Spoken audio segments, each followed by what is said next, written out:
Hello, everyone, and welcome to the 1-year anniversary, oh my god, of Gathering of Gachas, the only podcast that focuses exclusively on the games your parents don't want you to play. I'm Galen, the SoundGuy Firestone. I'm Ranakel. Happy anniversary. And I'm Dez. I wasn't here at the beginning, but happy anniversary, guys. I guess you're I here wasn't now. here either. Doesn't mean I can't be happy for the podcast. Very true. Fair enough. Tried to grab Ryan. Unfortunately, he's working, and Kite is still dealing with his mic issues and the fact that the new mic that we bought for him has not been delivered to him yet, again, because this virus is destroying everything good and holy in the world. Well, we do have the restriction being progressively lifted in France, so there's that. Yeah, we're starting to see some restrictions lifted here in California as well, which is nice. Hopefully this doesn't result in a major backslide. But Yes. Just because the restrictions are being lifted, you still have to take all the precautions you reasonably can do and stay safe. For correct. yourself Your and for health other is people. important.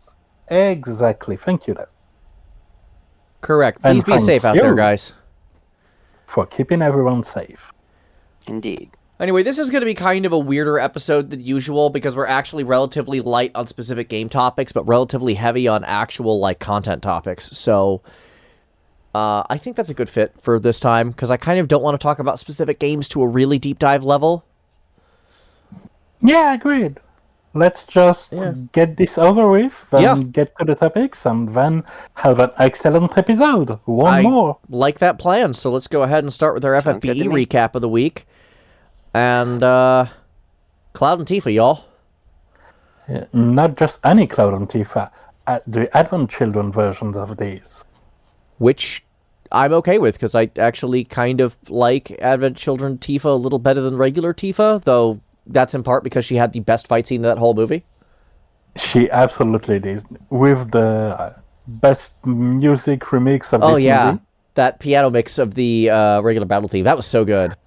With the victory fanfares, the phone Ringtone. ringing at the end. No, that was all just wonderful. Yeah. So let's start with Tifa then. Sounds good. I'm seeing a Stardust Ray chainer. Just a lot of Stardust Ray. They both are Stardust Ray chainers. Tifa has a bit of a special spot when it comes to gearing in particular. Because she is, of course, a fist user, primarily. But her TMR, while it is her gloves, they count as an accessory. And her STMR is a materia. Oh, that is interesting. Yeah, to be more precise, the accessory is 45 attack, 50 TDH, and increased counter chance, while the STMR is 80% fist mastery and 3 LB gauge per turn. Both of those seem pretty solid, if unspectacular. But basically, TDH fist users mean that you can gear exactly one Tifa. Because the best two-handed fists in the game are still Aegeon's reward. Well, Scorn of Aegeon's reward. Yup. So, okay. So you can't really chain her with herself, but that's kind of fine for a person like me who doesn't really like using internal dupes.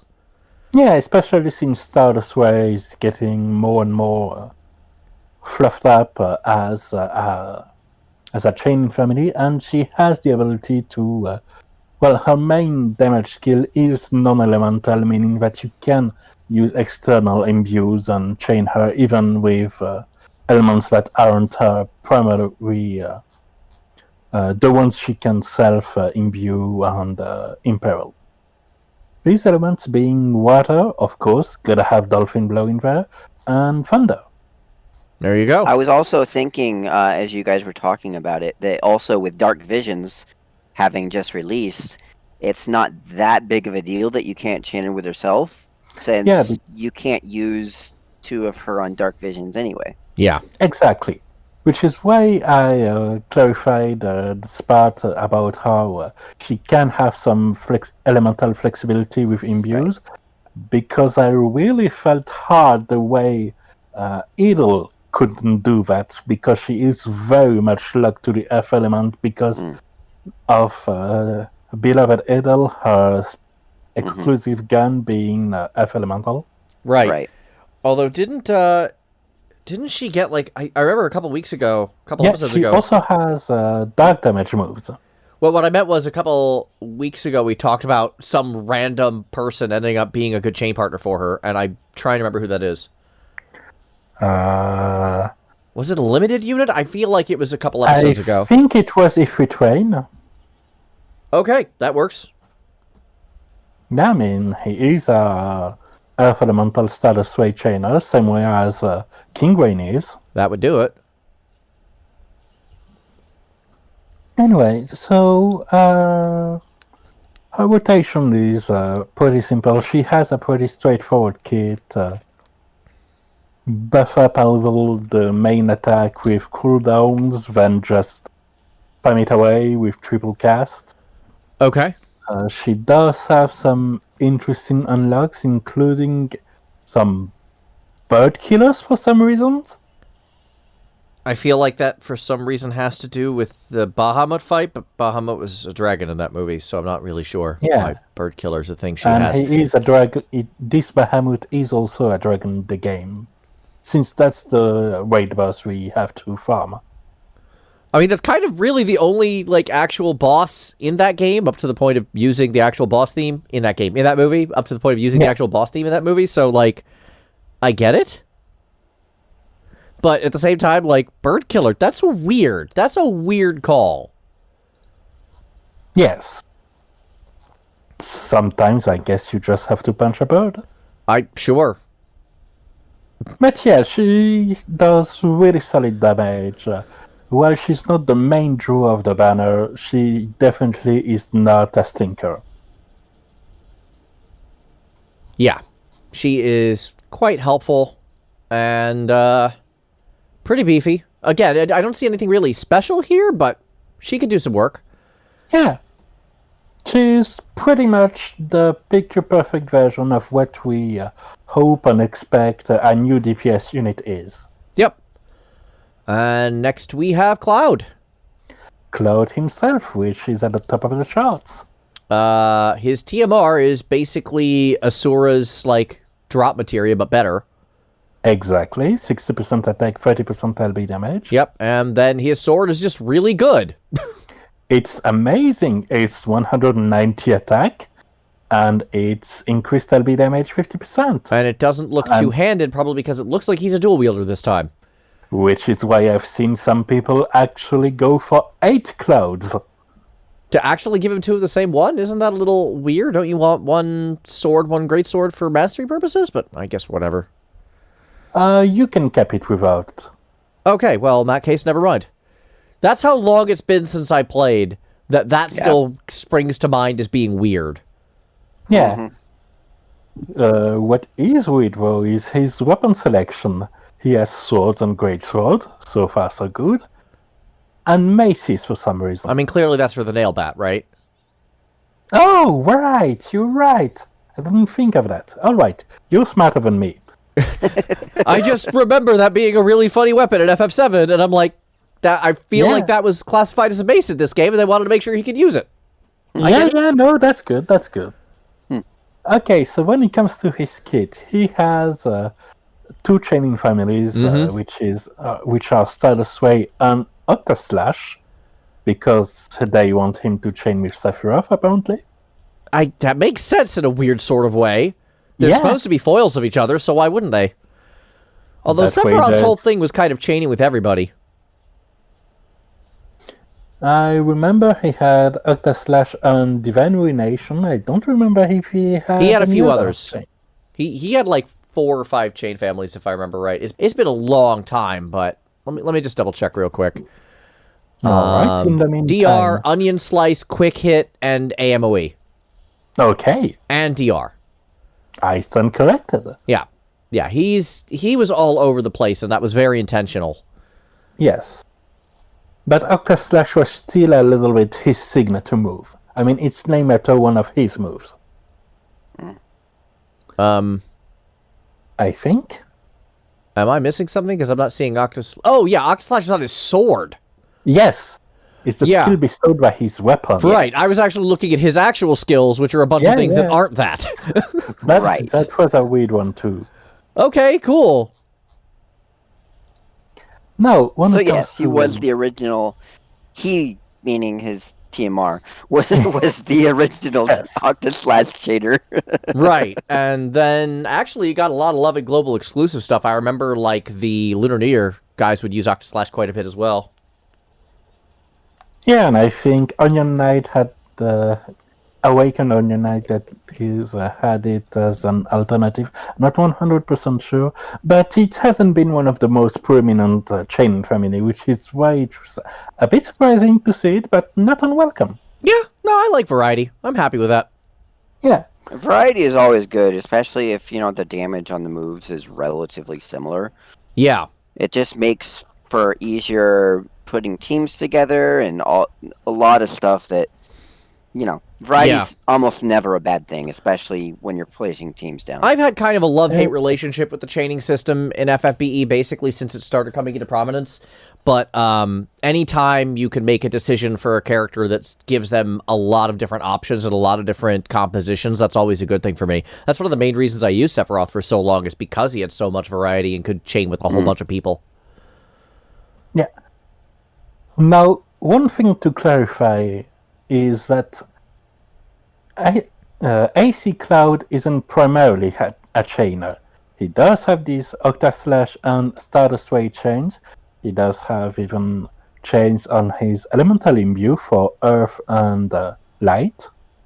But his main use, as the TMR and STMR suggest, is as an LB damage dealer. Yep. Which because makes sense. That's a 34 times LB with 50% defense ignore, and that self-buffs the LB damage for the next time, and also gives him pretty much everything he needs to just keep going. The one question I have is, does this Omnislash chain with OG Cloud's Omnislash? It absolutely does not. As you can check, it has just 5 hits, which is way less than the original Omnislash. Oh yeah, it has 5 hits. That's really, really low. I mean, it is named Omnislash version 5. I mean, yeah, but Omnislash is all about hitting 1,800 times. That's kind of its whole thing. And if it only hits 5, that's kind of depressing. The name itself just implies lots of hits. It does. Just gonna say. I will say, though, on a mechanical standpoint, when it's not a full finisher, it still has its attacks that are close enough together that it can be used as that. And for Dark Vision, finishers are very useful. Yeah, because it's all about the maximization thing. All right, okay. I was also thinking with his TMR and STMR, both of them boost his LB damage, right? Exactly. Yeah. Or anyone that equips it.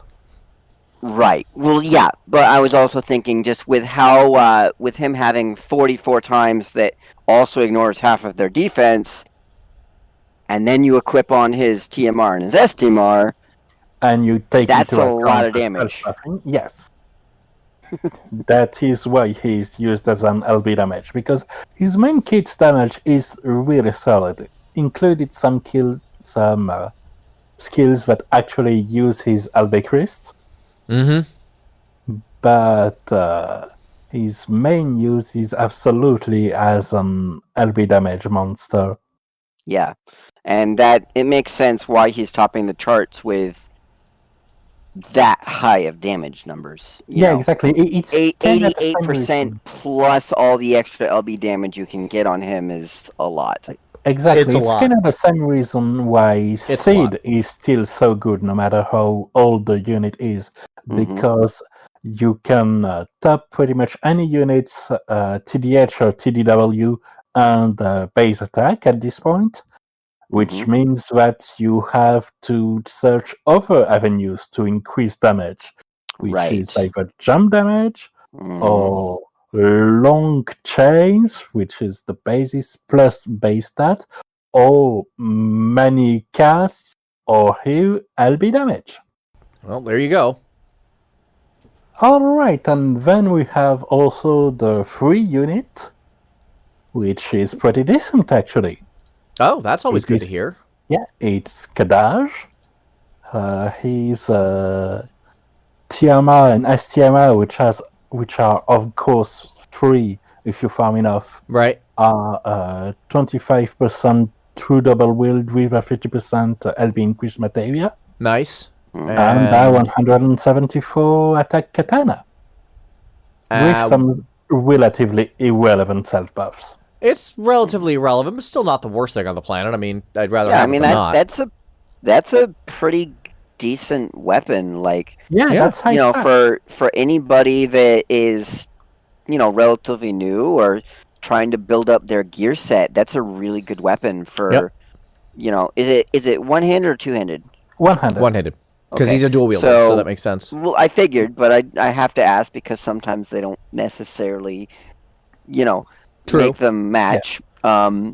But yeah, that's a great weapon to give to any double-hander or true double-hander. That's very interesting. As for the unit itself, if you compare him with Tifa, the modifiers are lower, but he has pretty much an entire new DPS units kit. Yeah. He has a cooldown that unlocks a triple cast with perfect uptime. He has some self-imbued, self-imperils on the same attack for Dark Elemental and Wind Elemental. And he has a Chain family that's still very relevant, which is absolutely pretty. So yeah, he doesn't have the highest modifiers. And there's this weird kill, which is an AMOE chain that also somehow uses expert points. I feel like that has to do with the fact that he summoned Bahamut.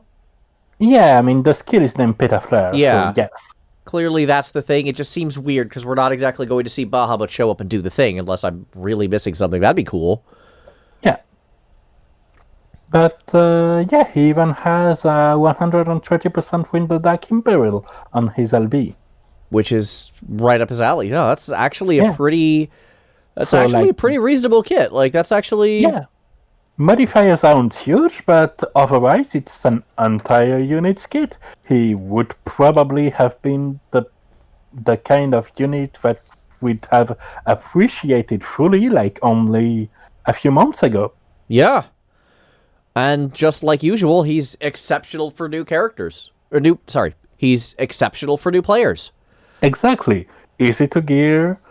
I mean, some sources of true dual wield are better, but he does have some decent innates. Yeah. He's a very good starter character. He's no Xeno easy way to gear up, but he's really solid. Sounds good to me. I'm not hearing anything I dislike about him. Exactly. And then we also have the 4-star based dual unit, which gives you a 130 dark attack gun with innate 20% attack up and 1 LB gauge per turn. Might as well. It's not terrible. Yeah. It's Yezu and Lo's dual unit, by the way. Yeah, I can see that. It's, this is a 4-star. Very much a 4-star. And, it's a nice tool to have if you need to have a Dark Elemental gun. I don't think there's anything better. The only other Dark Elemental gun I can think of is the Toxic Shotgun, and that was part of an event, and double-handed. And like 2 years ago. Yeah. Yeah, it had like 95 attack. Yeah, that's real useful these days. Yeah. Oh yeah, I remember that one. Yeah. Was that the Toxic Shotgun, I feel like? Exactly. Yeah. Was that from Tomb Raider or was that from I think Just Cause? I think it was Tomb Raider. I think it's Tomb Raider. I remember there was a strat where you actually wanted to put that on what's her name? Light Lord. There was some weird strat where it was good for her for some reason. No, I believe that was for Quasar. Which was Quasar. No, I know that gun. one, yeah. No, there was some, like, weird double hand strat that someone came up with that actually worked for her. Oh, didn't know about that then. Yeah, I remember it was on the Reddit. Oh, God, it was so long since I thought about this. And it was some weird double hand gun that somehow just made her work. Like, it shouldn't have, but it did. It was one of those situations. Hey, maybe it could come back when she becomes a New Vision. I cannot wait to see that. I will say, though, very briefly on New Vision, we finally know a bit more about some more units that got New Vision, including, of course, a new Wayne that becomes CEO. Sure. And the enhancement for Dark Veritas, which is a bit disappointing stylistically. Aww. Because a lot of us expected either going full drop the armor, become Wagon, or just even maybe swap to the Ice Veritas, Frost Veritas armor or something like that.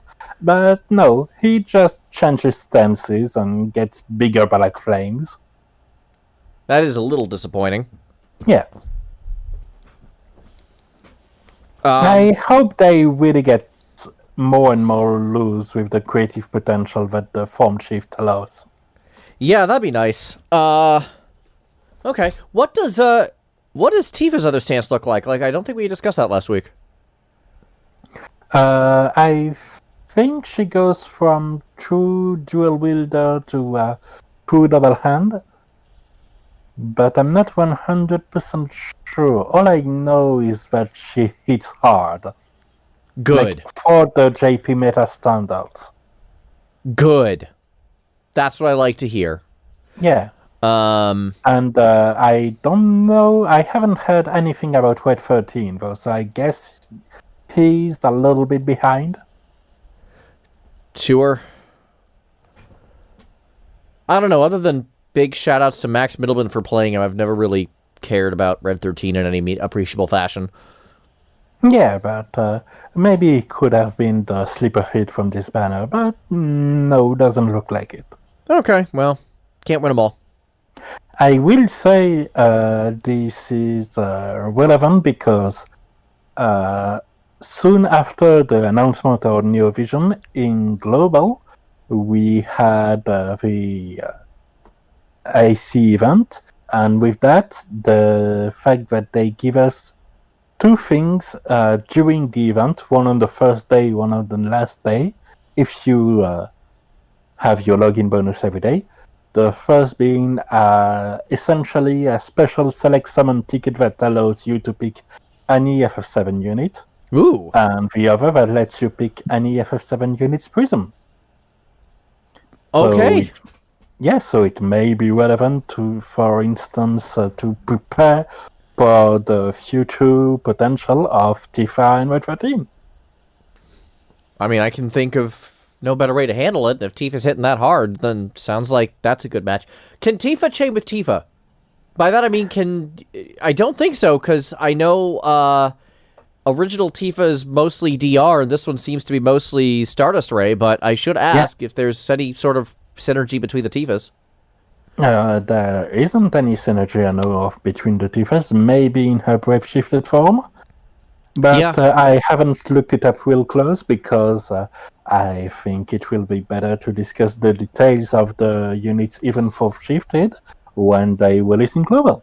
Which will be a while from now. Yeah.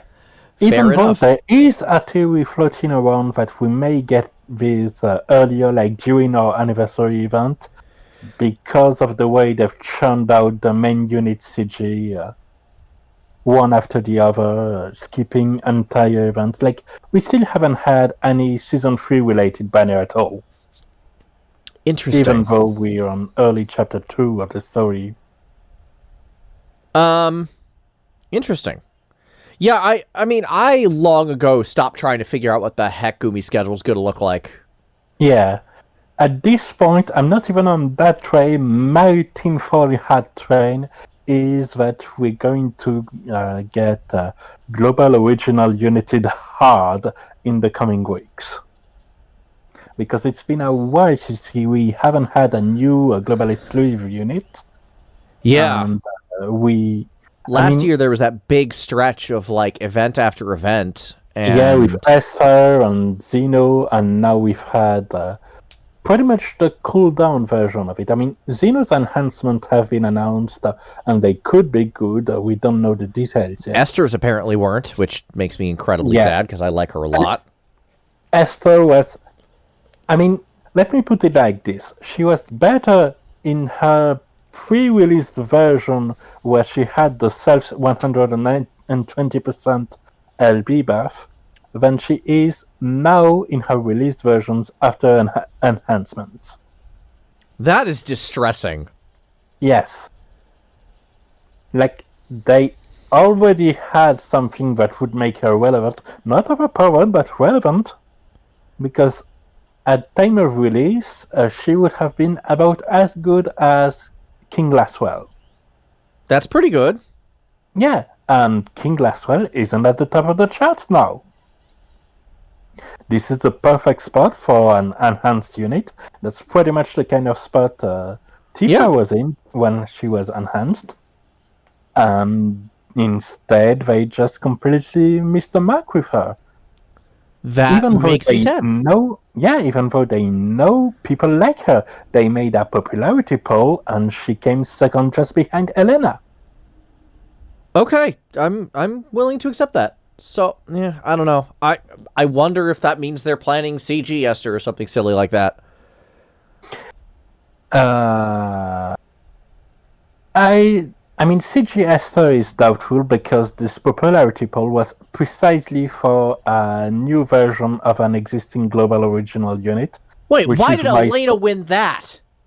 Because people are stupid and vote within the fine print. Okay. And a true popularity poll that would have made sense, but that's why a lot of people, me included, campaigned for Ling. That's a good... Yeah, I remember this now. I didn't realize that was the poll you were talking about. Oh, man. Yeah. That's a poll. I know Elena won it and Essa came second.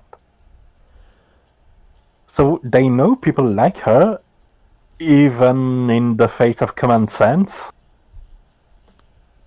Cool.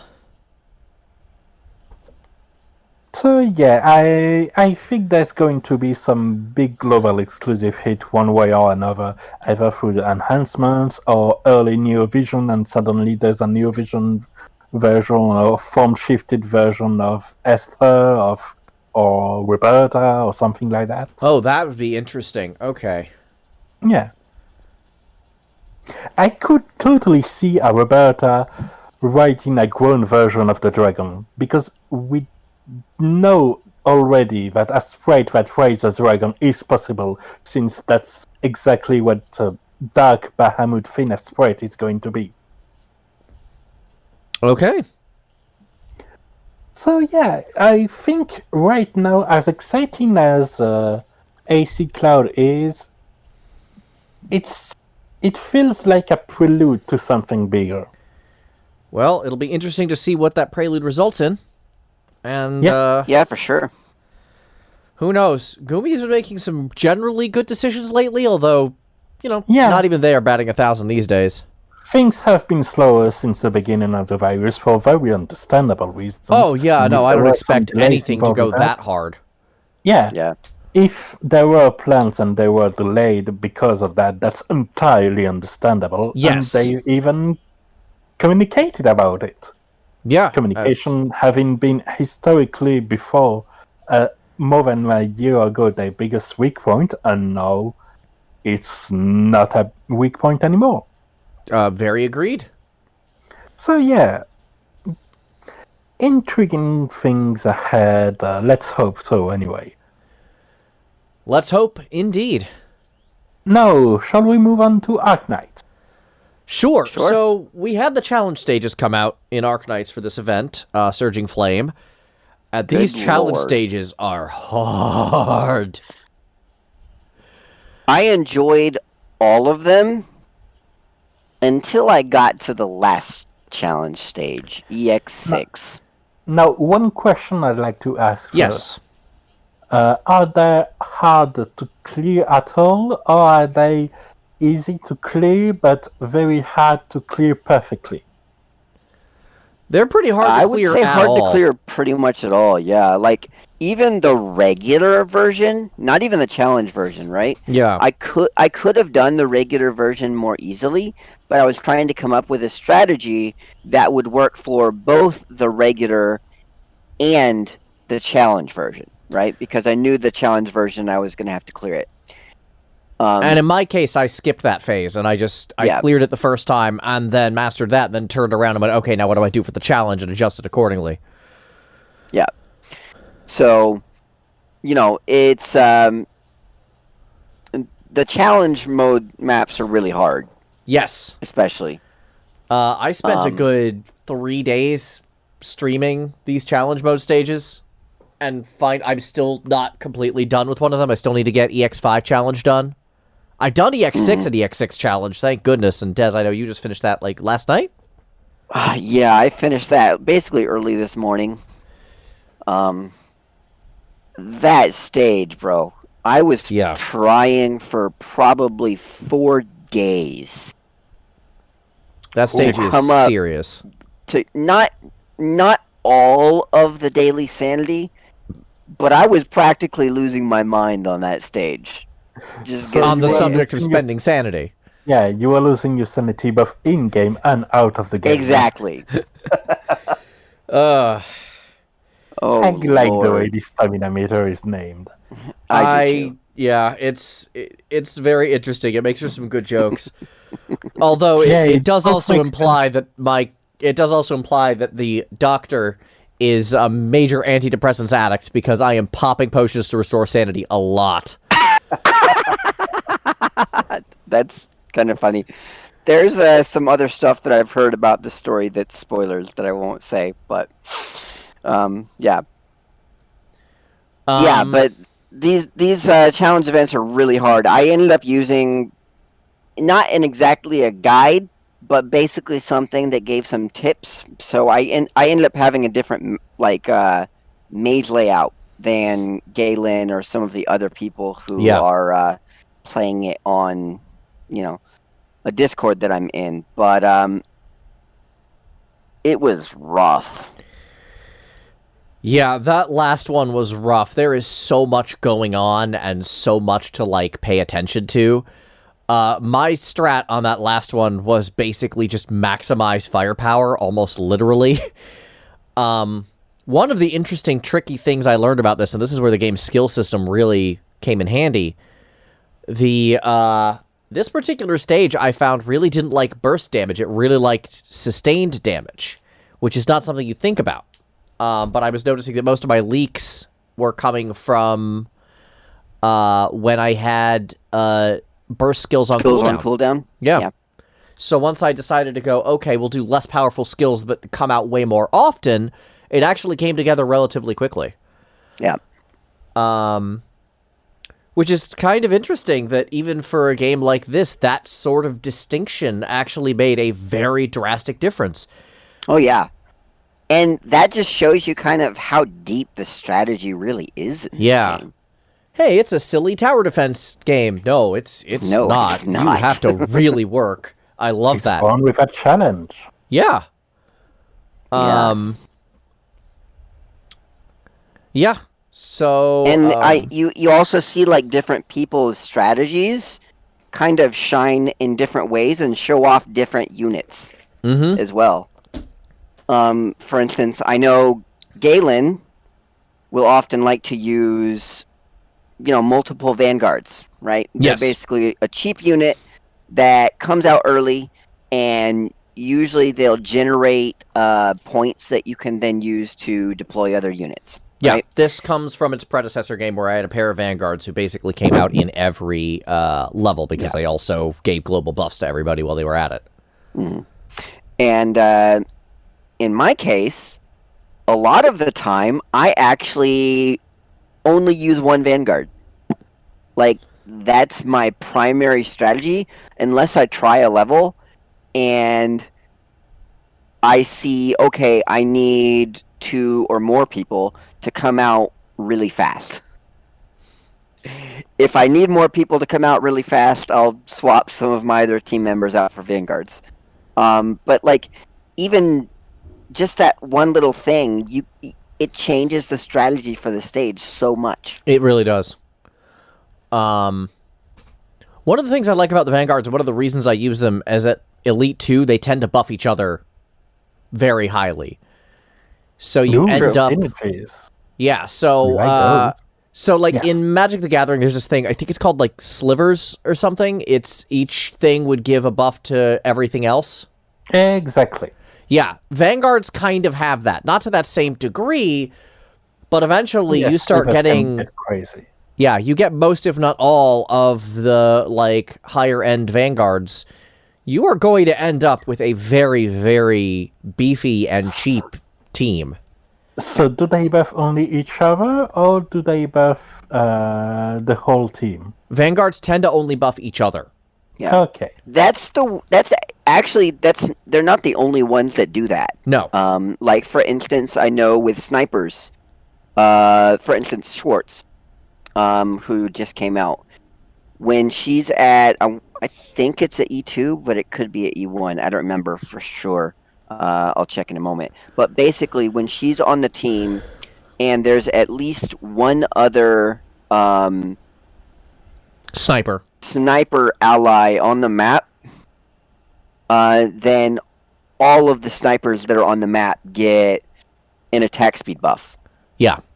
And snipers is in serious quotation marks here. I kind of disagree with that because one of my favorite snipers has a shotgun and doesn't snipe anything, and he's actually very close range. Yeah. Basically, they're the primary ranged physical attackers. Yeah.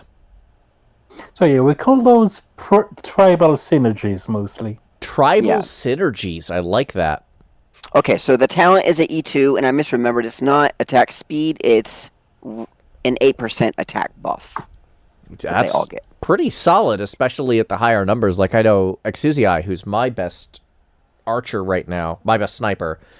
Let me just take a look. She has 571, so that's another, like, that's another 40. Like, 40 or 50 attack, yeah.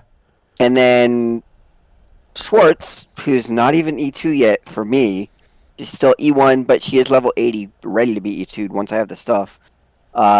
She has 732 attack. Yeah. So that's what, 56? Roughly? A little bit more, but that's about right. Yeah. Attack. So, you know, you get some pretty big numbers, and you know, the same thing goes for like some many other different classes in the game. Not all of them buff each other, but there are often units out that will buff, you know, other units of the same, you know, categorization, basically. Yeah, and I feel like Vanguards really benefit from this, especially largely because they are so cheap and their stats tend to be middling to good. You start stacking those buffs and they become a very, very powerful army. And they tend to be relatively tanky and have good HP, so they can usually take a good amount, at least of physical damage, not so much of arts damage. But yeah, like Siege, who's absolutely my favorite character in the game. One of the things I was doing that I was kind of failing with EX6 was I was actually pulling her in favor of a harder attacker named Chen. And when I actually beat the stage, one of my decisions was, you know what, I'm just going to let Siege keep doing her AoE thing, and it turns out that was the right move. And she costs 14, which is like nothing in this game. You could almost deploy her immediately. Fantastic, and she hits like a truck Chen whenever is her amazing. skill goes off. Okay. Yeah, no, Chen is amazing. Very solid. I really like her as well.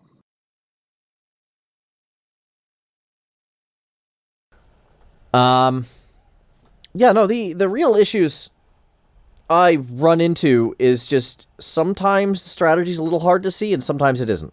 It's I know that's a weird thing to say, but EX6 in particular took a lot of dialing in to an almost disturbing degree. Yeah, I like one of the things that was so frustrating for me. So I used Ifrit on my clear. And there were some enemies in the stage, that basically can't be blocked. They're not that uncommon of an enemy, but this stage had a lot of them. And with very specific spacing on when they came out, right? And it turned out that in order to get my clear of the challenge mode, I basically had to get Ifrit down at pretty much the perfect time. Yeah, your timing was super because tight. I needed Ifrit to hit those Urgates with her skill, which was coming out roughly every 6 or 7 seconds, in order to kill all of them. Yeah. Well, that's gotta be satisfying when things click that perfectly, though. Oh, it is. It feels so good when it comes together. It felt really good to finally beat it, but good grief, was it super frustrating while I was trying to do it. Like, I was watching Des borderline meltdown on Discord. To give people an idea, I really dislike Silver Ash. Yeah. Because of his personality. He's a jerk. Enough so that I have basically decided to literally never use him. Yeah. He's a jerk, so he's benched. I don't dislike him as much, but I certainly agree that he is a jerk, and I don't use him all that often as powerful as he is, though I'm more willing to than... I was about to just break down and use the guy. And instead you went out of your way and promoted someone else entirely. Sick and tired of this stage that I was about ready to hit the I'm done with this button. Yeah. Yes, exactly. And I ended up actually literally spending like close to 500 of the the stamina, the sanity in the game, and promoting someone else entirely. You did, which is just so that I could clear that stage. That's a move, I might add. Going to promote someone to E2, your first 5-star E2, right? Yes. Yeah, that's another thing, is our strategies. I've been promoting kind of all over the rarity map. Like, I have a couple 4-stars at Elite 2, I have a bunch of 5-stars, and a few 6-stars at E2. Whereas Dez has been going just top-tier units only. Until last night. Until literally I was like, this stage sucks. It really sucked. It felt really good to finally clear it. Yeah. But good lord, did it take way too much to get there. Yeah. The short version is, I guess we got kind of stuck over our various individual strategies. The thing that I kind of love about this is that the stages were actually like really hard and really challenging, even for people who have very significant units. Yeah. And I appreciate that, because it's not a cakewalk. No, and it's not. I like the fact they make you think, and I like the fact you can't just over-level your way through it. I don't know any situation where over-leveled anything could have solved that stage. I probably would have had less timing issues if I had more levels. Yeah, you still... But, you know... Yeah. Like, well, I mean... My clear when I finally got the strategy down was relatively clean. Like, I didn't have any real risks there. I have 10 E2s because Silver Ash doesn't count. 9 of which are 6-star. And they're all level 30 or higher at E2. And I was having a really rough time on that stage. Yeah.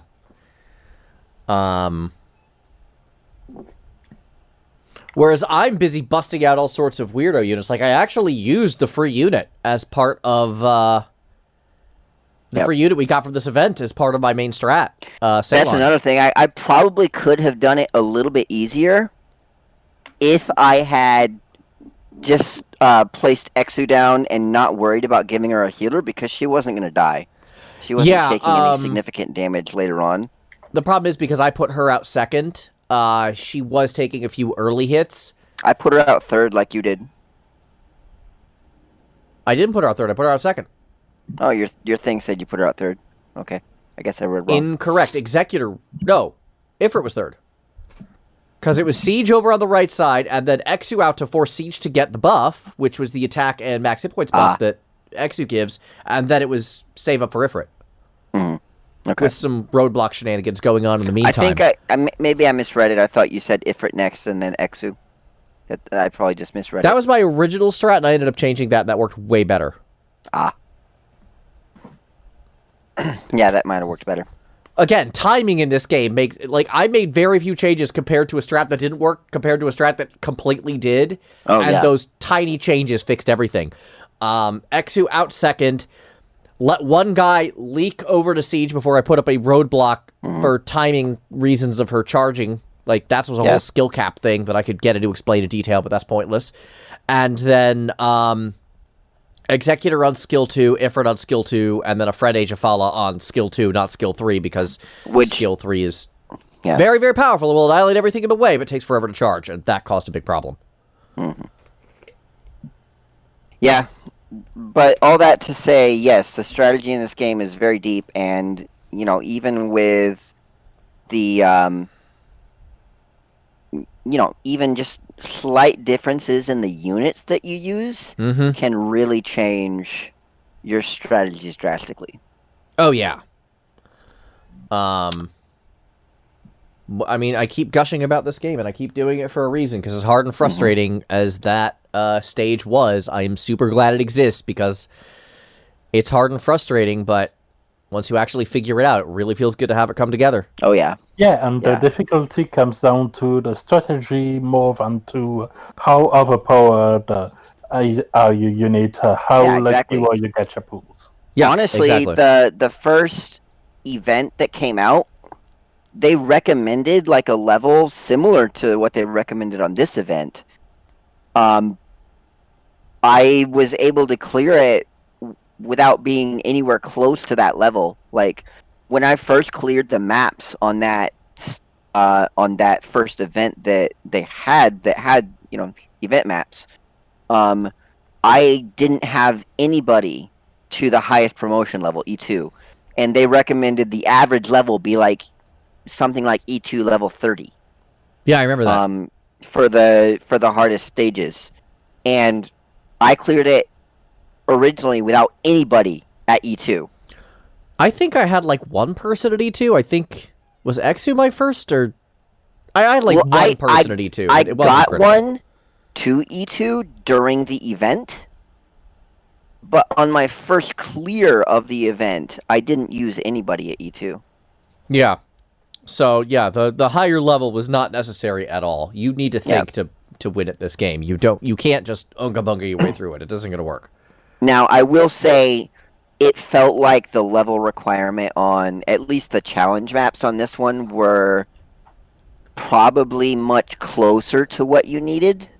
Yeah, although I don't know for sure. Harder. You know, I don't know for sure. Maybe you could have cleared it with less. Well, it was the main reason it was harder was because the composition was all over the place. You had guys who couldn't be blocked, who needed to power down. You had guys with super high defense. You had guys with super high resistance. And you had these annoying stun archers who would stun lock your people if you weren't careful.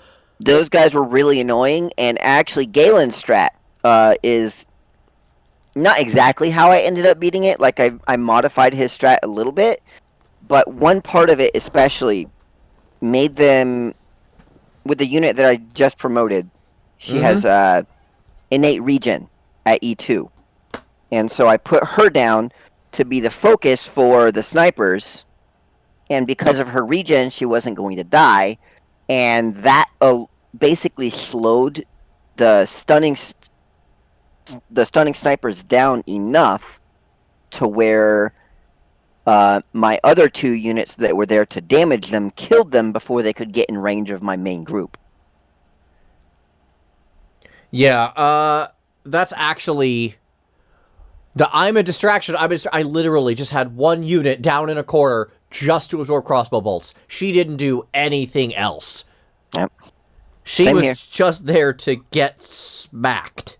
I feel like Spectre may have done a little bit of damage on occasion, but like it was minuscule. I think Hoshi got like one attack off. Yeah. In my case, I just had Silence up in a corner throwing drones everywhere. I did not have a real healer for most of this. Selah was just there to top off Exu and also absorb crossbow bolts, I'm going to be honest. But then the Hoshi strat came into play, and I probably could have lived without Ceylon, maybe, but, like, I don't know. I'm fine having used the strat I did. It got through it. Yeah, same here. That said, we are getting another portion of this event. They call it portion, but I gotta be honest, it doesn't feel connected to the other Yeah, ones. it almost is kind of like a separate event. Yeah, they're calling it Surging Flame Part 3, but the Right. costume isn't a summer costume. It's some, like, English Rose costume for another character, which I guess the implication is that Ceylon and Melantha went to college together in not Britain or something, I guess? I'm not sure what they're trying to say with that. Yeah. And then a bunch of login rewards and a couple new banners of old characters. It's basically more login rewards. Yeah. It's a nothing downtime super week special, to- but just log in every day and you'll get your rewards, and at the end you'll get the costume, and Yep. you know what? Free stuff. Yeah, I'll it's take it. a downtime week to build up units and level and Pretty all that much. fun jazz, which is And fine. that's actually, I really kind of like that model, because quite a number of the events are like this, right? Where you have this downtime and they just give you like sign-in rewards or something like that. And that allows you the extra time that you really kind of need, because it takes a lot to get units to E2, especially if you're going for 6 stars. And so I do appreciate it, and it also means that you're not getting many new units generally. There is a banner that'll be coming up, but it's basically a rerun banner with older units, and that also gives you a chance to get the older units, especially with the poll system that they have, where you get at least one guaranteed 5-star within your first 10 polls on a banner. Yeah, and then on top of that, there's the way the Mercy system works, which is after 40 pulls, the chance 50. of you getting a 6-star goes up 2% pull until it gets to 100. Yeah, it's after 50 polls, but yes. Oh, I thought it was 40. No. Oh. It basically, if you haven't gotten it in 50 it would be 50 polls would be the average to get one. Because RNG. And so if you haven't gotten a 6-star within 50 polls, then they start ramping up the percent chance by 2% per poll until it's 100. So basically, if you haven't pulled a 6-star within your 99 last polls, your next poll is going to be a 7. And if your RNG is that bad, you have my condolences. My word, yes. So yeah, no, they are not shy about the catch-up mechanics at all in this game. You have the Distinction Shop, which I've now bought 2 characters from. I bought Siege, who is my favorite character, and Nightingale, who is now my top healer. Well, top non-silence, non-drones healer. One of my top healers. Honestly, Silence and Telopsis are both really good here. Oh yeah. But that's not really my point. I have Nightingale situationally, Nightingale is better than either one, but Nightingale just has all sorts of like crazy utility with her like resistance buffs, and then her phantoms that are also the I'm a distraction buttons. So like, yeah, we're just talking about random things. What I'm trying to say is the catch-up mechanics are really strong in this game. It's very, very, very, very, very, very free-to-play friendly, and it seems to me that the way people like the way they want you to spend money on the game is not through the banners, but instead through the buying cosmetics. And I believe you bought in one of those recently. Yes, I actually bought into several cosmetics, including, we mentioned her earlier, Ifrit, who is one of the 6 stars of the game with a big old flamethrower. She's straight grillin'. She just got a barbecue. And I'm just like, I love this costume so much. Yep. I want my skewers. Yeah, no, cosmetics and then base cosmetics and stuff like that. So I really appreciate the business model of Arknights, and I appreciate the gameplay of Arknights. I just appreciate this game. It's really a different gacha, and I hope it stays successful for a long time. Yep. Yeah. Agreed. I don't even play it and I like it. Yeah. I think that's about all we have for Arknights as far as I'm aware. Gushing about the event, gushing about some characters, and getting way too interested in our various strategies for this ridiculously difficult stage. I think we got a little too into it, but yeah, whatever. A little bit. Which brings us around to... War of the Visions. War of the Visions! War of the Visions. War of the Visions. So, we still on the FFT train for now, when it comes to the event. Yay! We're getting to the end, though. It's to the point where every time you connect and on top of the shop, there's a little mention that says, be careful, the FFT event is ending soon. Which is relevant because that means you won't be able to get the shards for the time-limited unit until the FFT the next FFT event, which is going to be in a few months. And that's certainly a bit annoying for me because I tried to get Orlando to... basically to the point which I can get his TMR, which is full limit break, full awakening. And I've had just really bad luck on the shop refreshes the last couple of days, and so I'm not gonna make it. Oh, darn. And I'm not even frustrated so much because of the fact that I don't have an Orlando level 99 for a few months now. He's still in plenty powerful where he stands, and I have all of his skills, which is good. So he's still part of my team. But the part that's a bit frustrating is mostly the 150 shards I went, which was 3/4 of the way through his last limit break before things just slowed down to a crawl. And one thing that also kind of makes that more frustrating is it wasn't really your fault. Yeah, exactly. It's not like you can really farm. The only infinite source of shards at this point is gacha pulls. And at this point, it's even the exchange rate in the shop is very much the way to go. To give you an idea, a 10 pull, which is how most pulls go, costs 2,000 crystals. Okay. 2,000 Visio. Getting 5 shards for the unit in the shop costs 250 Visio, 500 for 10 shards. And when you get a duplicate of UR unit, you get 40 shards, meaning that essentially, even if you pull and get the unit once every single time in your pull, which is not going to happen, by the way, but even if this happened, this would be the same Visio to shards ratio as it is by just buying the shards in the shop whenever they show up.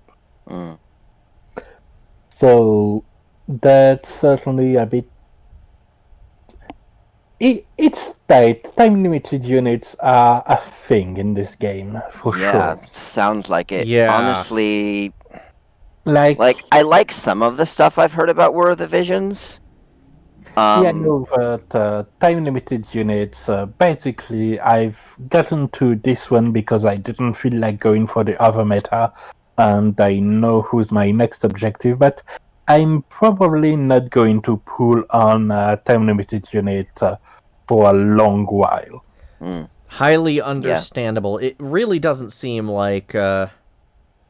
Like, if they gave you a way to consistently farm the shards, then that would be much more acceptable. But when it's basically, it sounds like RNG. Yeah. As It's far a bit as of RNG and a what the bit shop of refresh spend. gives you, then that just makes it super frustrating, and it's not even your fault that you're not going to be able to do it. Yeah, and honestly, that would still have been okay by me if all Final Fantasy units were time limited. But that looks like that's the way they're going to go, and I don't like it. I agree. Yeah. I agree. I don't like that either. That seems bad. Seems Yeah. like bad design. Exactly. But I know I only have my next objective in mind, and it's neither Agrias, nor the Lita, no Warrior of Light, no Rain, so I'm good on that front. Even Okay. though Agrias would have been tempting, but I am not going through all of that grind. Even if it's just... it's not really a grind, it's more refreshes and hopes, and I'm not going through that again, even for Agrias. Yeah. No, I understand. Agrias is... If I were playing, I'd probably end up going for Agrias just out of nostalgia and inertia, just because she is like one of my favorite Final Fantasy characters overall, pretty much all time. Understandable, she's really cool, and not just really because cool. she's Ice Elemental in this game. Ha! Huh. Which kind of makes sense given some of her attack animations. Stasis Sword looks ice-ish, but it also looks crystal-ish. It could go either way. Yeah. But crystal's not an element, so... Exactly. And it turns out, even though we traditionally associate crystals with something related to the light, we have also, in the meantime, new units that came out. One of them affiliated to the Crystal Sanctum, that is Dark Elemental. So, yeah, some units did come out during the Orlando craze, which are FFBE War of Divisions exclusives, and two kind of tankish units, so more utility driven. We have Whisper, which is a Dark Elemental Knight main job, so sword user, which is good because at this point the most used units are pretty much sword users and Frederica. Sword users and this person. I like how you put that. That's pretty much it. And it's relevant because there will be another very useful gunner going down later down the line. But for now, we're still full sword fun times. So, Whisper, she is a tank mostly. Okay. And unlike the current best tank in the game, which is Engelbert, she is more of a magic tank. Now, how does tanking actually work in War of the Visions? Because it's very much a it's a tactical RPG. It's not going to have like the same kind of turn-based vibe to it. So Well, it works in two ways. One is that if the unit simply doesn't die, it's more tanky. And then you manage who attacks who thanks to careful positioning. Okay. But there is also a hate stat in the game, which is aggro. But the things that increase aggro and increase hate or outweight taunt units are very rare. At this point, there are only a couple of units that have one of those skills, one being 4-star and the other being Ramza. And Ramza is not tanky enough to be a tank. And then there's also this one vision card that passively increases your aggro. Interesting. And by the way, when I said no other 5 UR units has a taunt skill, that includes Whisper. Okay. Like, she does have a spell... Oh, no, never mind. She does have taunting spell. Never mind. Alright, which is the same skill as Ramza, in fact. I assume she handles it better, though. Yeah. Especially since it looks like overall, her Spellblade sub-job has all of her magic resist kit. And all her kits throughout the jobs are pretty weird because of the faith mechanic. Because units with low faith take less from healing spells and take less from magic damage as well. So you want her to work as a magic tank to have low faith. But faith also dictates how big of a magic damage you inflict and your chance to inflict debuffs and status effects. And her kit is loaded with breaks and status effects and things like that.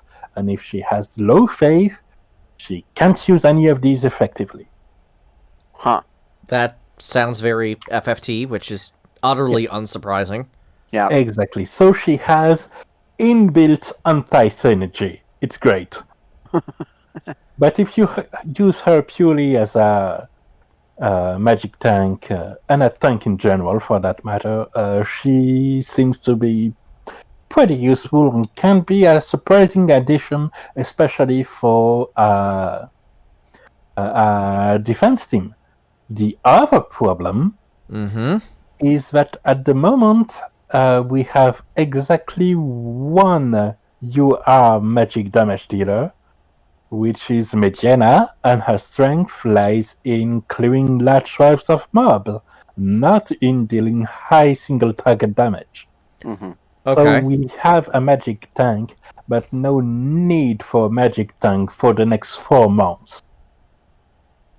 Great. So basically, she's a unit that innately kinda makes sense. I mean, having 25% innate reduction to all types of damage, it's never going to be entirely bad. Right. But she basically doesn't fit any rule that needs filling at the moment. And the other unit on the banner is Kitone. Since the game is voice acted, we know it's pronounced Kitone and not Kitone, and I'm endlessly annoyed by it. And she also is kinda tanky-ish, and another type of tank, which is evade tank. Because she's a ninja main job and has a strong passive evade, some ways to increase her evade.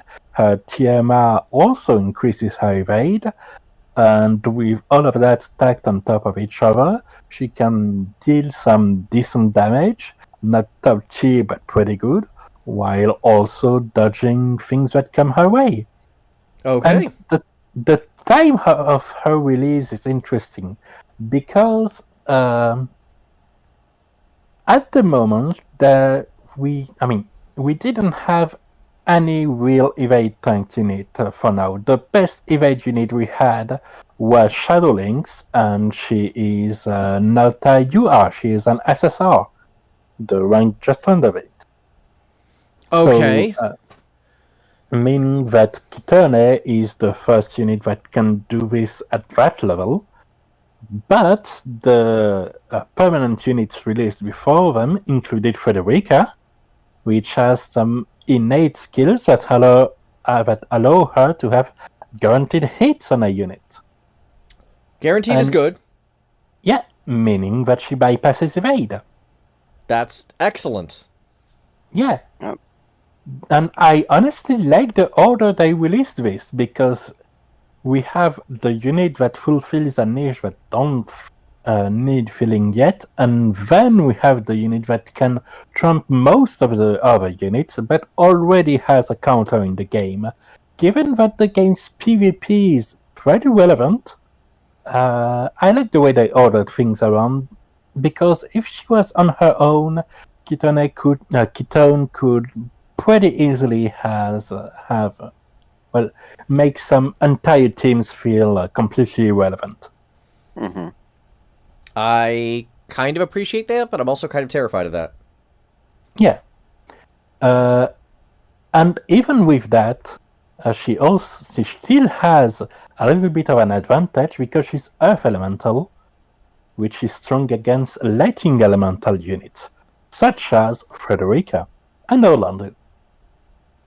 But the next gunner, which also will have guaranteed hits, is Wind Elemental, which is the other way around.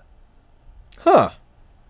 So I don't know how planned this order of release was on a game design standpoint, but I really like it.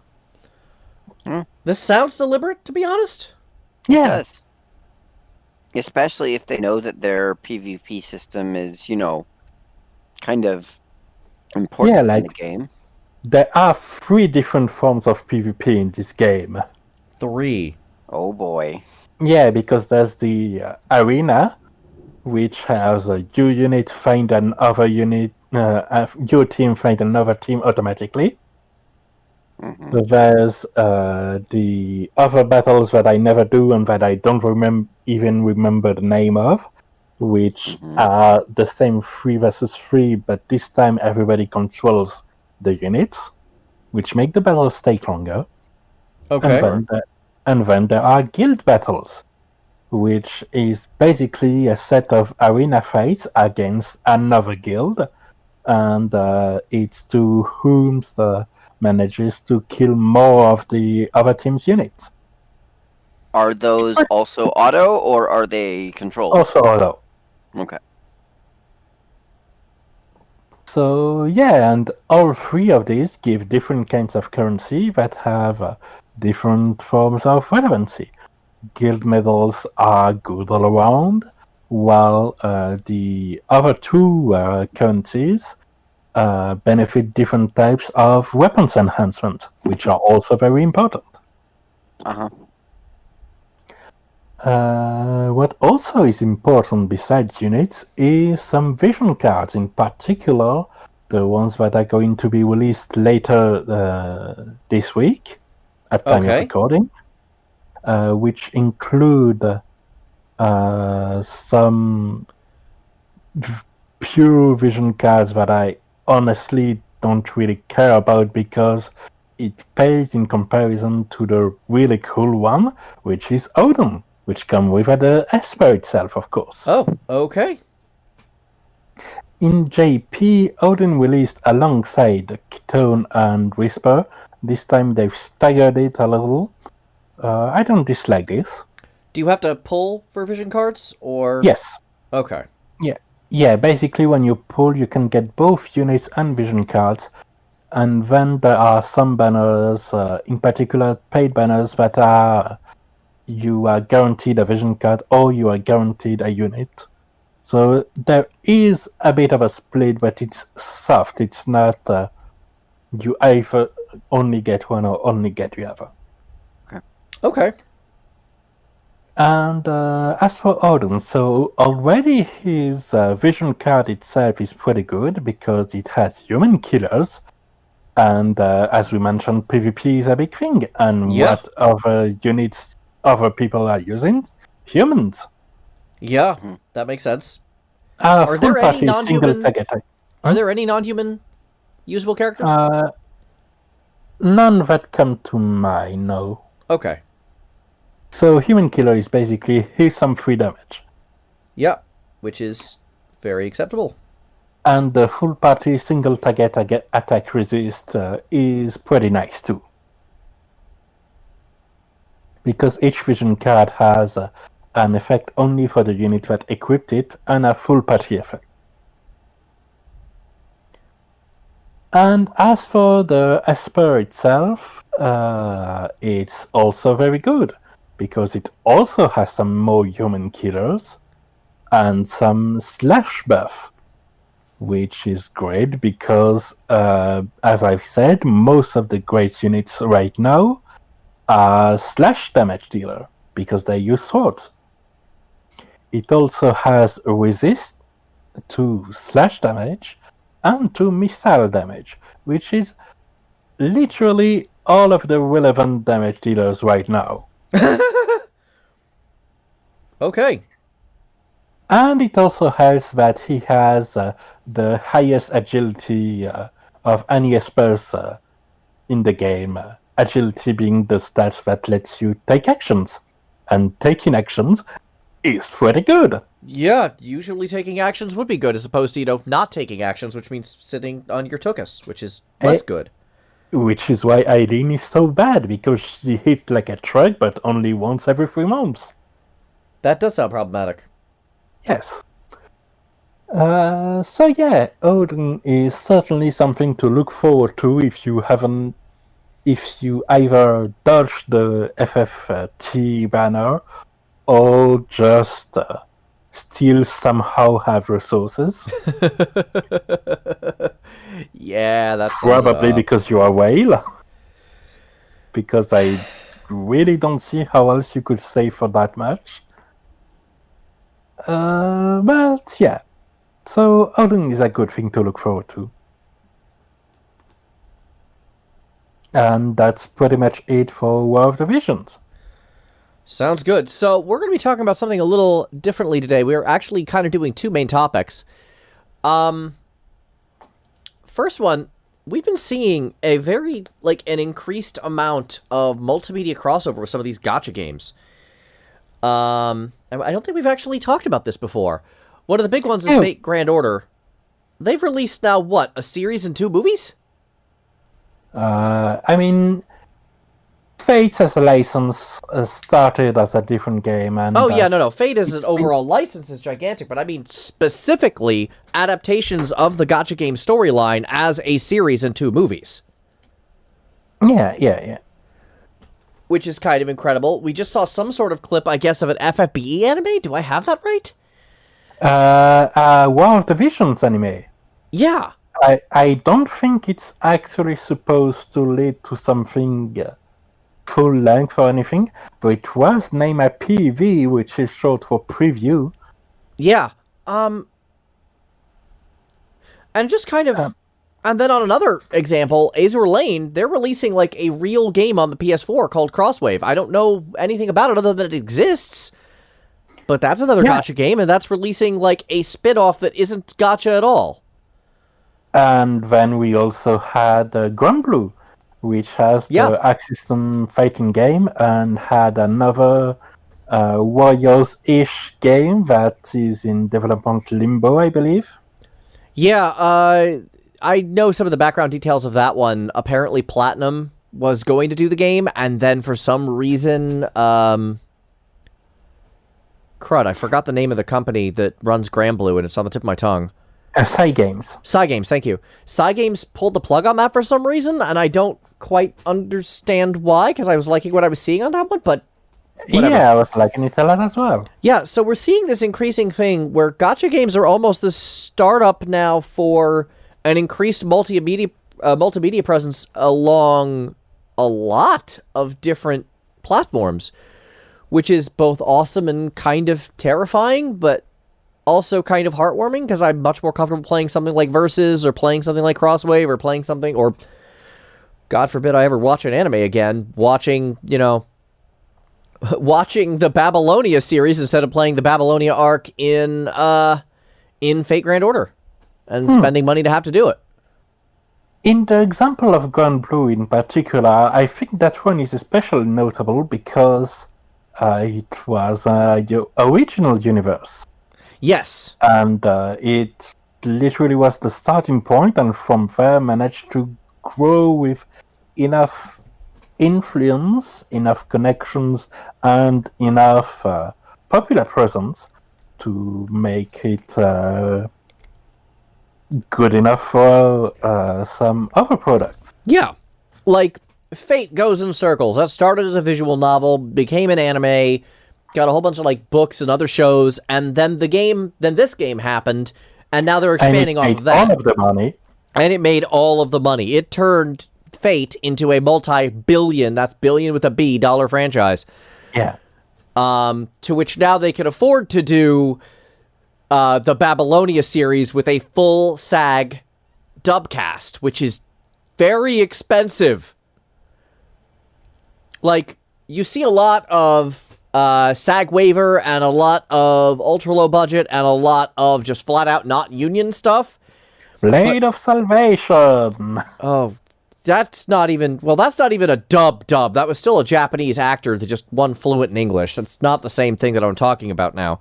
Yes. Basically speaking, if you're doing a adaptation of a gacha game and you can afford Crispin Freeman as a series regular who is both very expensive and union only, which means all of your cast has to be union, otherwise SAG will come down on you like a hammer. You are throwing a lot of money at this. And I think it's worth it if it gets more eyes to the game. Because as we've said, the game makes all of the money. So it makes sense to have presence in other media to attract attention to. No, I certainly believe that. But from where I'm sitting, I'm just like, I'm happy it just exists in other ways. Oh, yeah. Like if they did some also look at it the other way. Where if you like the universe but fear for your spending habits, for instance, you can still enjoy, say, the Grand Blue universe by paying for $60 fighting games and having a game. Yeah, I would, if I was a fighting game guy, I would seriously consider Grand Blue Fantasy Versus because it sounds cool.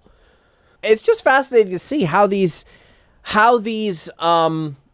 franchises are evolving, especially something like Grand Blue, or even, weird as it is, like Azur Lane, which is basically a Chinese ripoff of Kanto Collection, if I understand the situation correctly. Which also had an anime, by the way, and it was terrible. I didn't know that, but then again, I really only know of its existence via Twitter, so that doesn't really surprise me. I watched exactly half an episode with someone, and then we both agreed that our time would be better spent not watching it. Fair enough.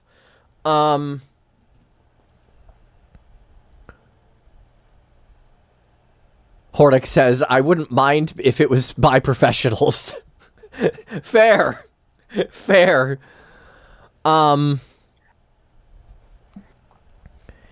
Yeah, I kind of love that.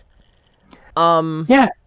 I love that it happens that way. I love the fact that these universes can expand beyond just here, have a gacha game. Even especially since a lot of the scenario is often seen as window dressing for the parts of the game that matter, but some of these universes and scenarios have been really good. Yeah. I really like the fact that the War Division's anime trailer, it lasted 2 minutes and it covered some of the high points of 5 chapters of story. And which is there's a lot to like in there. Pretty great. Yeah. And that also kind of requires that people who are into storytelling actually tell a decent story. Exactly. Because you're not going to sustain an anime on bad story, and you are absolutely going to sustain a fighting game on bad story. Just look at Mortal Kombat.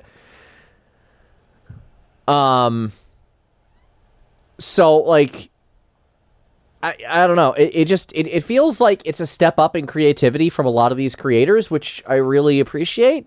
And it feels like it's, in part, like hard advertisement, like getting their hooks in, but also, in part, very strongly showing that they have more legs than just the gacha game, and eventually could transition to the non-gacha games. Like, could Grand Blue Fantasy Versus become a whole fighting series?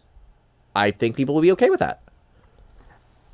Question for the both of you. Would you watch an Arknight anime that looked alright? I don't know. Arknight's story doesn't really sing to me too wonderfully. I like the characters, I'm just not 100% sure how they're used. I will say, this beach episode, weirdly, is kind of the best storytelling in the entire game thus far, with the exception of them throwing random conspiracy nonsense at us for no good reason. What's with gacha games and good beach episodes? I don't know. It's just so weird, because this one actually had, like, a complete story, largely focusing on the nature of corruption in a resort town. And I'm like, okay, that's a very interesting take. You have a guy who, like, made some hard decisions to make an independent town, is holding this music festival, so you have all the, like, the fan service and music shenanigans, but then you also have his deputy mayor, who is kind of taking those lessons and is doing some really nasty thing just for self-gratification, and, like, it's actually a very interesting story, so I kind of feel like the If It Makes a Sick Barbecue story, since that did actually happen over the course of this story, this arc would actually make a pretty decent like 3 or 4 episode arc of something. It's probably the best storytelling in the game thus far. Most of the story thus far has been a bunch of military stuff that doesn't actually make a whole lot of sense, and all the tactics they talk about in scenes are completely pointless considering the fact that none of these characters actually move in gameplay. Yeah. So it gets real old real fast. Let me tell you, that makes me like so much the fact that in FFBE and World Divisions we have actual sprites moving around and units moving around the battlefield. Like, the story is probably not that much better, but the presentation of the story makes it much easier to swallow. Presentation's good. We like presentation. Exactly. Des? Yeah, I'd watch an Arknights anime.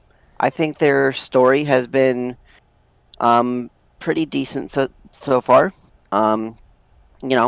Filling out the story would be good, I think. But, I would be at least interested in watching it, and, if I liked it, I'd continue.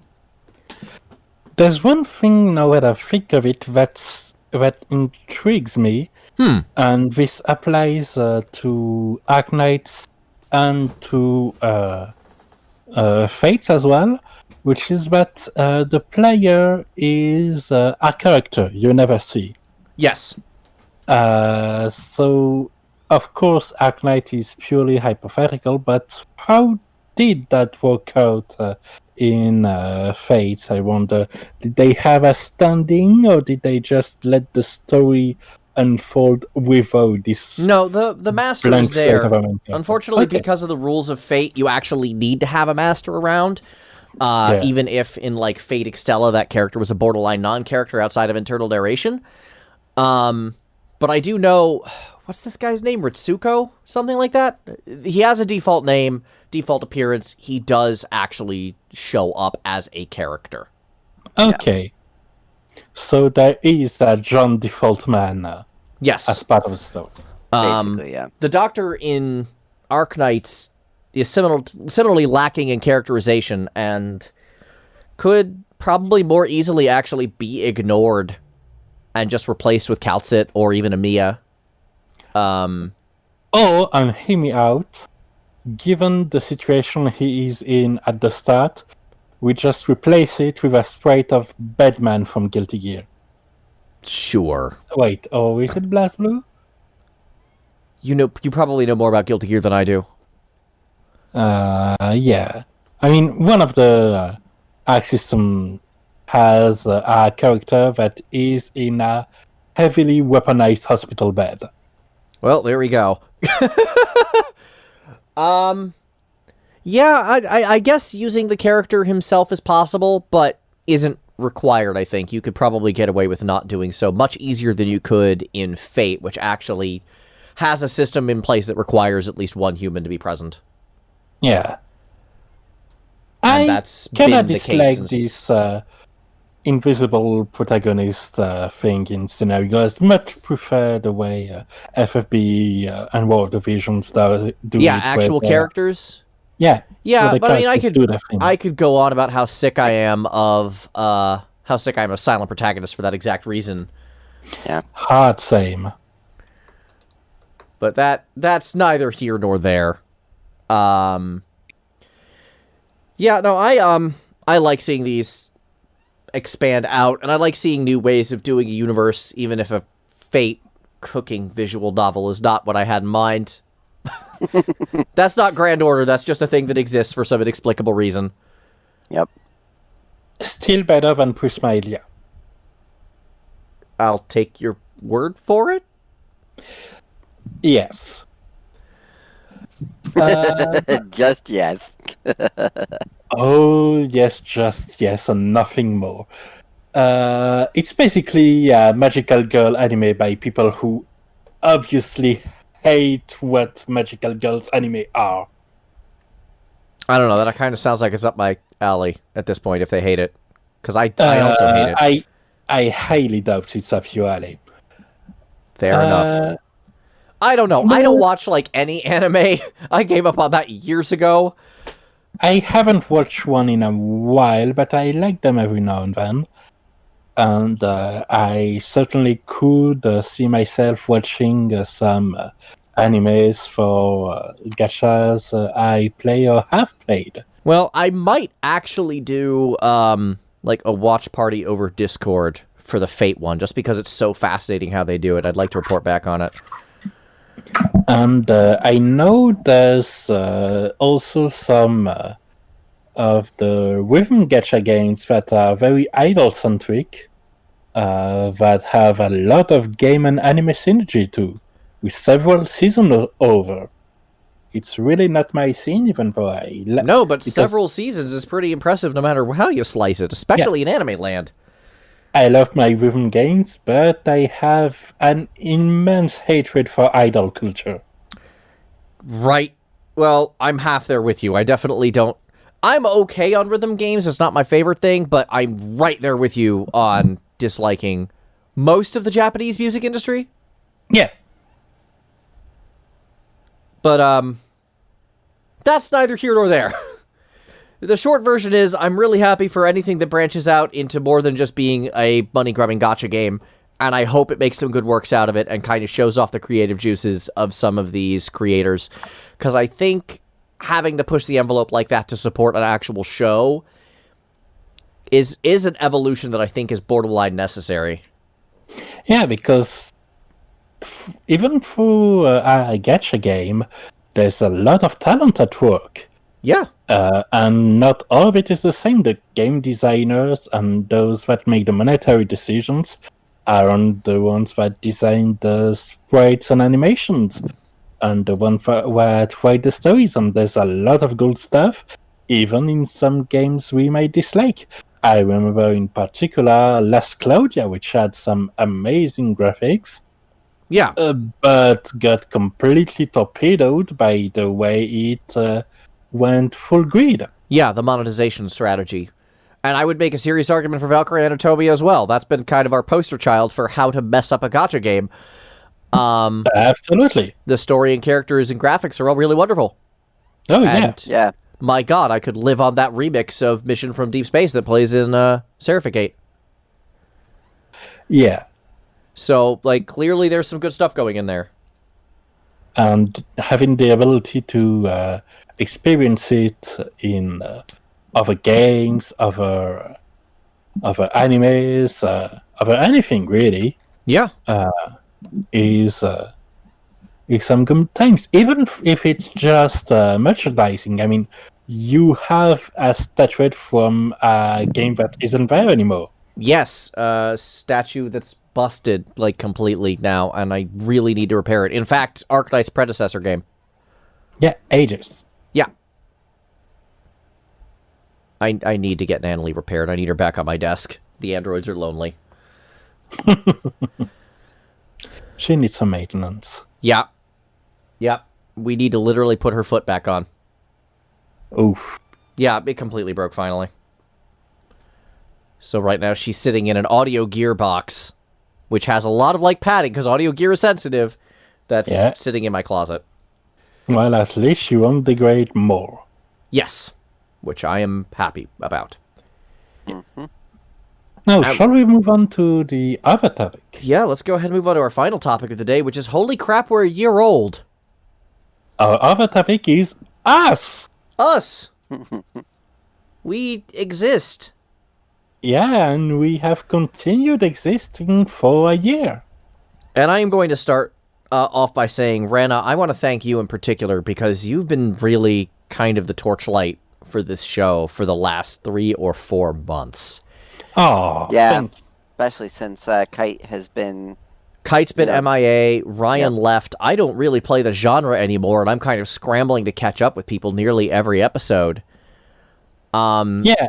And you kind of taken this, like, leadership position to keep the show going that I, for one, really appreciate, because I probably would have folded it months ago if not for that.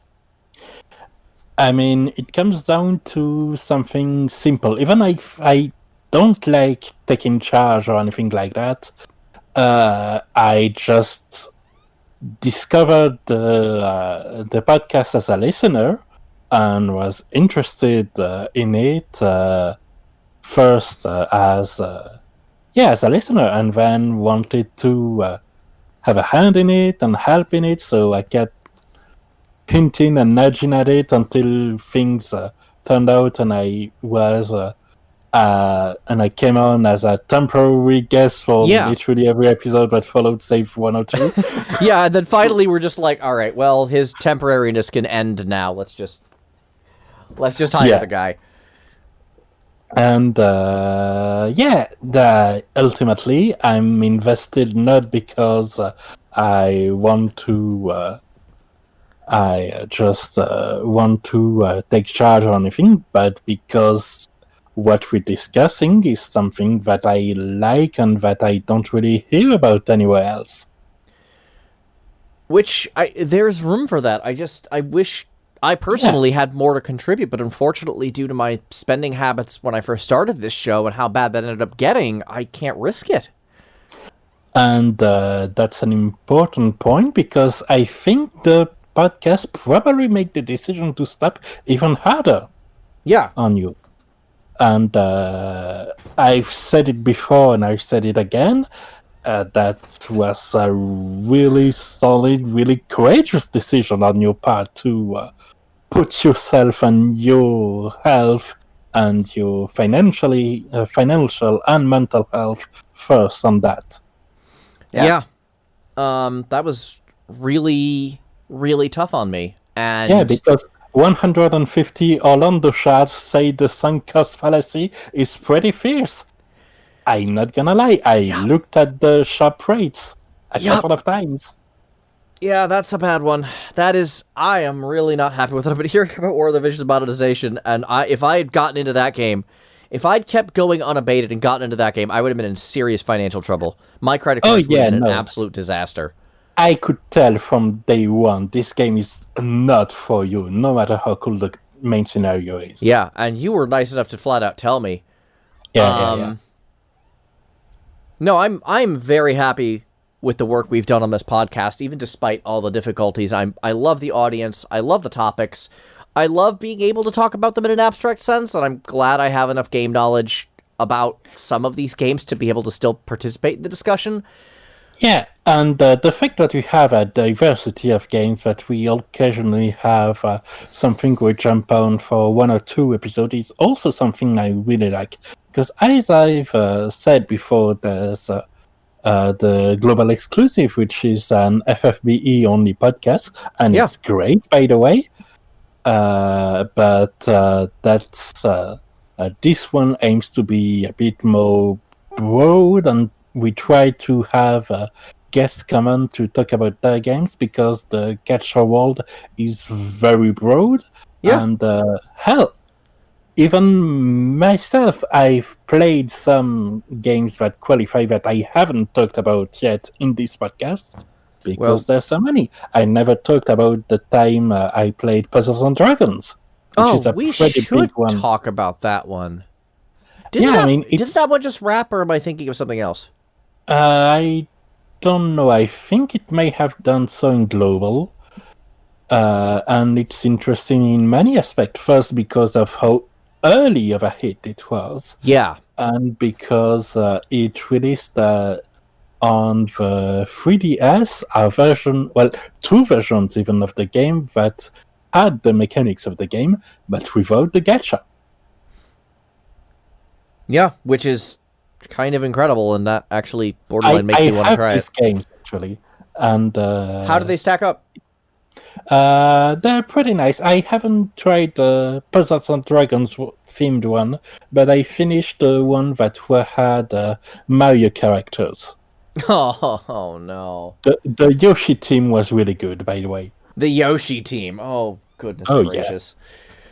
Oh, somewhere Grand Pooh Bear is rolling in his not grave. I mean, he's playing Spelling Key right now, so he may very well be in a grave one way or another. Fair! But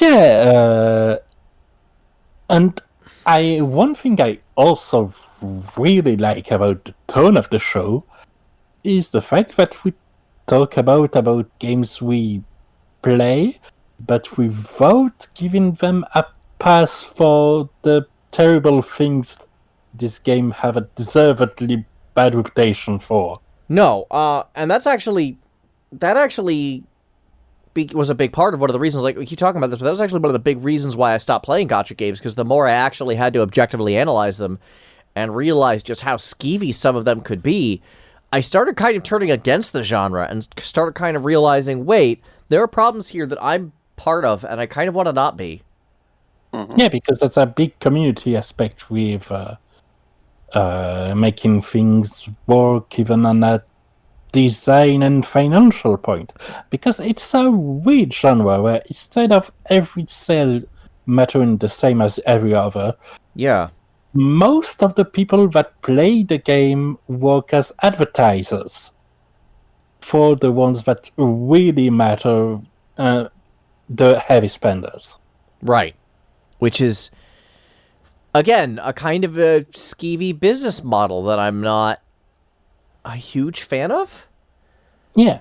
And again, that's kind of one of the reasons why I like Arknights, because it is, like, I don't even know what a whale would wail on in this game. And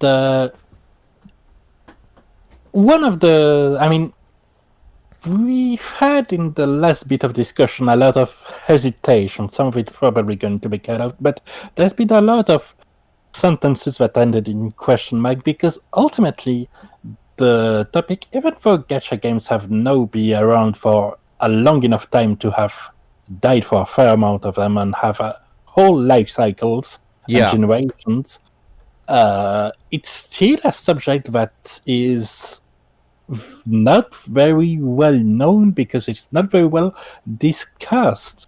No. It's either, gacha game, not interested, period. Or it's, well, I'm playing this one, and there's these tons of isolated communities Mhm. which ultimately don't really bring the discussion forward on the genre as a whole, which has a lot of disputable elements, but also there's some quality in them, there's some artfulness in them, there's some interesting game designs in a lot of those. I really like the battle system in Terra Battle, for instance. Yeah, that was really neat. I remember that. Yeah. And there's it's a topic that probably, given the investment of many, should be discussed more, and I think I'm really glad to be on board or something that helps bring this discussion forward. Well, thank you for being a part of it, such an important part of it, and I want to thank the other regular members as well. I want to thank Ryan, who sadly, I tried to get him back for this one really up to the wire, but I think he's working or something. He never got back to us. He was able to come back recently, and I want to thank, of course, Kite, who was the other co-founder with me and Ryan on this thing. God, we need to get him back. Do I have to, like, fly to the Philippines and hand him a headset? Like, what's the game here? I don't think it's the best time to fly, but... Probably not, but at this point, me. like, I'm almost willing to do it. And obviously, I want to thank Dez, who stepped in as a regular, effectively, for the last several weeks as well. Absolutely. Keeping this show going. Yeah, and given that I don't personally play Arknights, I think the discussions between you two really help drive forward a lot of the interesting aspects of the game, especially when comparing strategies or comparing rosters or things like that. Yeah, I mean, it's always good to have that bounce around. When I first conceived of this show, I conceived it as a 3 to 4 person round table from the ground up. Like, that was always the plan. I didn't want it to be 2 people talking in a mic the whole time. The last thing I want to hear is an echo chamber. Yeah, and we've had plenty of differing opinions over time. Oh, yeah. And that's great. That's terrific. That's the whole point. Exactly.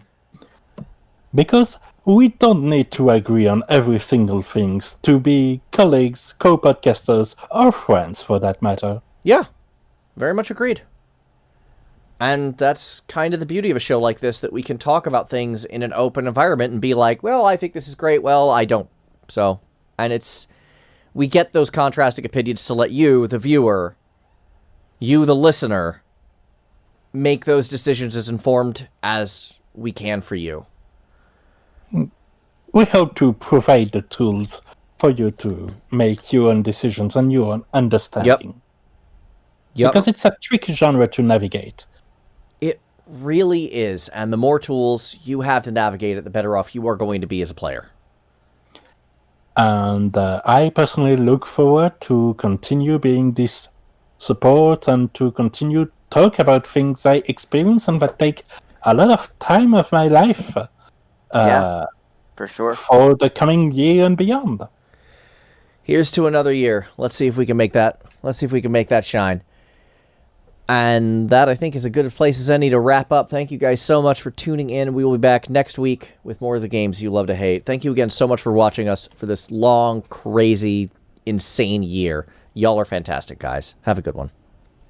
For listening to us, too. Yes, indeed. Thank you all. We'll see you in the future.